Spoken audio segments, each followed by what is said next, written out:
More than 50,000 people, they are expected to take to the streets of Boulder later this month for the 39th annual Boulder. Yeah, it's a big one. And the race, just over 6 miles long, and making sure you have the energy to make that push for the final drive, that is key. So I recently talked to race founder Frank Shorter about what you need to eat before the race. All right, friends, so close. You're almost there. I'm near mile 6 of the Boulder. Just head up Folsom into Folsom Fields, and you're right at the finish line. And we've been talking tips the past 8 weeks to get us ready for this race, the 39th annual Boulder. But in terms of nutrition, what do you eat the night before, the morning of?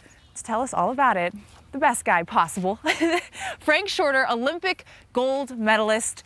And guess what? We have him here in the flesh. You're not seeing double. No, Thanks for being with smaller us. version of that.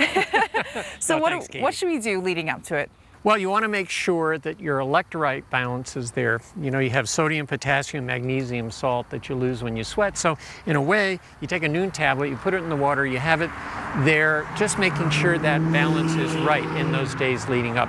The night before, just eat a meal that you would normally eat, add a few more carbohydrates. There isn't really that much more to do. I think sometimes people worry too much about that.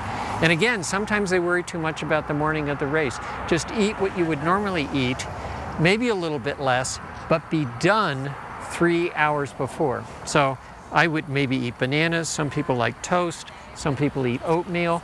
And again, it's what you normally would eat, but a little bit less, because there are 3 rules in the days leading up to a race. Nothing new. Second rule is nothing new. Third rule is nothing new. Great. So to reiterate, hydrate. Right. Night before, eat your normal meal, maybe a little heavier on carbs, not overdoing it. And morning of, eat your normal breakfast 3 hours before the race. That's it. Okay, great tips. Thank you so much. Thank you. And to hear more and learn more about all that we've talked about for the past 8 weeks, getting you ready for the Boulder, head to our website, thedenverchannel.com/Boulder.